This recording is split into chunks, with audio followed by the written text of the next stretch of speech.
وہ کہا کہ کروڑ کا لفظ وہ تھوڑا ہے، خربوں میں اللہ تعالیٰ کے انوارات ہیں، خربوں میں جس کی کوئی گنتی کی نہیں جا سکتی، کہ اس کی گنتی نہیں کی جا سکتی۔ خربوں کے جو انوارات ہیں اس میں ذات الہی کے، اللہ کے، اللہ نور السماوات والارض، اللہ کا نور زمین و آسمان میں پھیلا ہے۔ اس کے نور کی ایک جو دو مثالیں میں آپ کو، یہ سورج جو اسی کے نور سے نکلا ہے نا، آپ سورج کی شعائیں آپ گن سکتے ہیں؟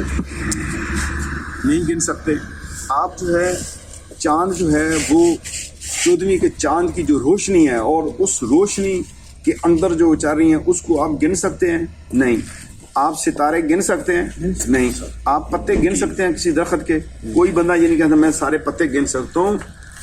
ہر ایک درخت ہے، ایک ہی اس کی جڑ ہے، اس کے ہر پتے کی ساخت بھی دیکھنے میں ایک ہے، اس کے اندر اجزاء الگ الگ ہیں، بہت سی چیزیں پائی جاتی ہیں۔ جیسے مثال ہے، ایک ہی ماں باپ کے بیٹے ہیں، 3 4 5 ہیں، سب کی خصلتوں میں آپ دیکھ لیں گے فرق ہوگا، چہروں میں فرق ہوگا، ان کی سوچوں میں فرق ہوگا، ان کے جو دماغ کے سوچیں ہیں وہ ان کے اندر فرق ہوگا۔ ایک ہی بیٹا ہے وہ جوتیاں گانٹ رہا ہے اور دوسرا ان کا بیٹا جرنیل بن جائے گا، بڑا افسر بن جائے گا، ہیں تو دونوں ایک ماں باپ، ایک انتہائی غربت کی حالت میں ہوگا اور ایک بڑی شانہ زندگی گزار ہوگا۔ یہ اللہ تعالیٰ کی مطلب کہ وہ تقسیم ہے، اس میں کوئی وہ سارا عدل ہے میرے مالک کا، جس نے جہاں کے اس نے رکھا۔ تو خربوں کروڑ خربوں میں جو ہے نا جی اللہ تعالیٰ کے انوارات زمین اور آسمان کے اندر، اللہ نور السماوات والارض۔ ہم اپنے مالک کو پہچانے تو صحیح، اتنا رحیم رب ہے، اتنا کریم رب ہے۔ تو یہ سائنس جو ہے ابھی اس تک پہنچی نہیں، 1% بھی اس انسان کو نہیں یہ سمجھ سکے۔ یہ انسان جو اللہ نے بنایا ہے، اس کا ایک بال جہاں سے نکالیں، اس بال پہ بھی اگر تحقیق شروع ہو جائے تو نہ جانے کہاں سے کہاں جائے۔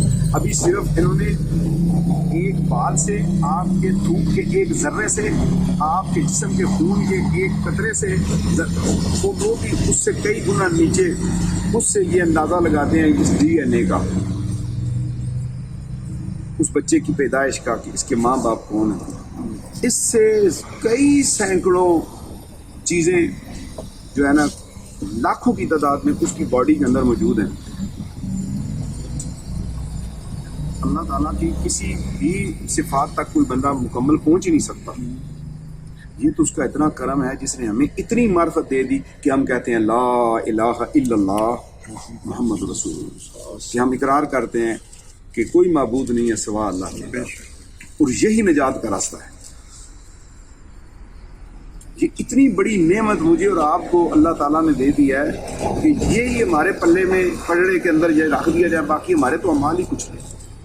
اگر ہم اس کو صحیح طریقے سے پڑھنا شروع کر دیں کہ وہ مالک جس نے ہمیں یہ سبق دیا ہے کہ کہو اللہ ایک ہے، قل هو اللہ احد، وہ اللہ ایک ہے، اللہ ایک ہے، تو پھر اس اللہ کی صفتوں کا ہمیں پتہ چلے، وہ ہے ایک، پوری کائنات اس کے قبضہ قدرت۔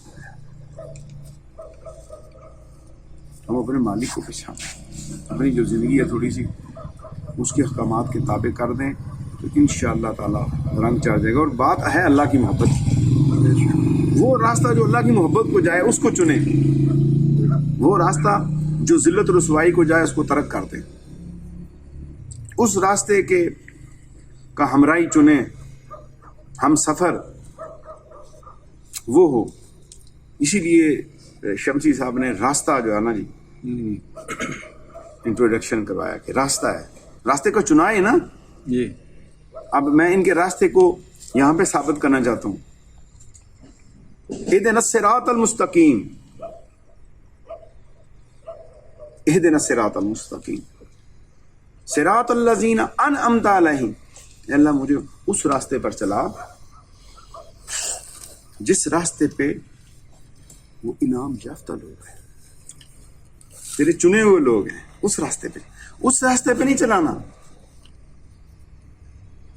جس راہ کے اوپر گمراہ مقبوض اور تیرے دھتکارے ہوئے بندے ہیں۔ بس ہمیں وہ راستہ مل جائے جس راستے پہ اللہ اور اس کا رسول ملتا ہے، جس راستے پہ ہمیں قرآن اور سنت ملتی ہے، پھر ہماری زندگی ہے۔ اور بات ہے اللہ کی محبت کی۔ اللہ کی محبت کے بغیر کوئی کام بندہ کر ہی نہیں سکتا۔ اگر اللہ کی محبت ہے تو اطاعت نصیب ہوگی۔ چاہت اللہ کی، ہر وقت دل میں چاہت اللہ کی، ہر وقت سوچ اللہ کی، فکر اللہ کی۔ دنیا کے غموں اور فکروں سے ہم اپنے آپ کو نجات دے دیں اور ہر وقت تصور اللہ بنا لیں، اور یہی ہر ٹائم دل کے اندر آواز رہے، نقش دل کے اوپر بن جائے، دل کے اوپر نقش بن جائے، دل کے اوپر یہ نقش بن جائے،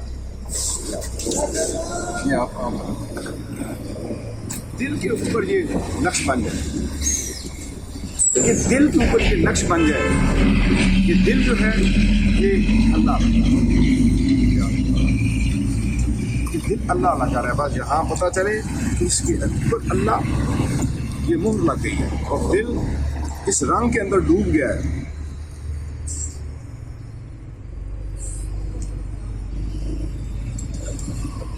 سب خیال بلا کے دنیا دے ایک نقشہ جمال ہے اس میں ذات ہے، بس دل پہ اللہ لکھ جائے اور پھر اسی کی محبت میں رہے، خیالوں میں سوئیں، چارپائی پہ جائیں تو اللہ، اٹھیں تو اللہ، گاڑی چلا رہے ہیں تو اللہ، بیٹھے ہوئے ہیں تو اللہ، دوستوں میں ہیں، باتیں ہو رہی ہیں، آپ اندر لگے ہوئے ہیں۔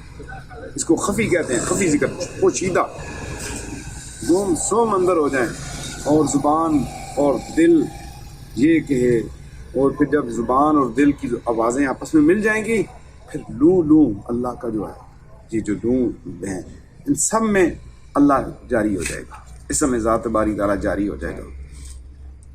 یہ جتنے بھی اجسام ہیں، یہ سارے اجسام، ان میں اللہ کی آواز پیدا ہو جائے گی۔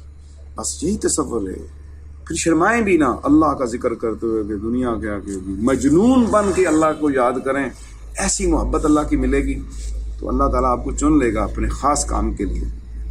ہر ٹائم یہی توجہ بن رہے، ہر ٹائم یہی توجہ بنے کہ میرا دل اللہ اللہ کر رہا ہے، روح اللہ اللہ کر رہی ہے، میری آنکھیں اللہ اللہ کر رہی ہیں، میری زبان سے اندر تالو اللہ اللہ کر رہا ہے، میرا جگر اللہ اللہ کر رہا ہے، میرے جسم کے جو پرزے ہیں اندر جن کے اوپر میرے جسم قائم ہے، اور جو خون کی روانی ہے، خون کے ہر ذرے میں جو ہے اللہ اللہ ہو رہی ہے، خون کے ہر ذرے میں، ہر خلیے میں جو ہے اللہ اللہ ہو رہی ہے۔ میرے جسم کے اندر جتنے بھی میرے جسم کو، باڈی کو چلانے کے لیے جتنی بھی جو مدافعت ہے، قوت مدافعت ہے، اس کو چلانے کے لیے جو اللہ نے قوتیں میرے اندر رکھی ہیں، وہ بھی ایک پوری دنیا ہے، ایک پوری مخلوق ہے، اور وہ ان کی زبانیں بھی اللہ اللہ کر رہی ہیں، بالکل کرتی ہیں۔ ٹھیک ہے، بس یہ تصور ہے نا، یہ فکر دے رہا ہوں، یعنی اتنی گہرائی کی فکر نہیں ملے گی کبھی آپ کو، جو میں نے ابھی آج بات کی آپ کے سامنے، کہ آپ کے خون کے اندر جو ذرات ہیں، وہ جو جان رکھتے ہیں، جو حیات دے رہے ہیں آپ کو، ٹھیک ہے، وہ حیات دے رہے ہیں، زندگی دے رہے ہیں، ان کے اوپر آپ کی توجہ کہ وہ بھی اللہ اللہ کر رہے ہیں۔ انسان کے اندر وہ حیاتیاتی وہ جو جینز ہیں آپ کے، وہ اللہ کا ذکر کر رہے ہیں، اس کے ذرات اللہ کا ذکر کر رہے ہیں، تو پھر کیا ہوگا، آپ کی پوری باڈی میں جو خون چلے گا وہ بھی صدا لگاتا جائے گا۔ کیا صدا لگائے گا؟ اللہ اللہ اللہ اللہ اللہ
عز وجل اللہم مالک الملک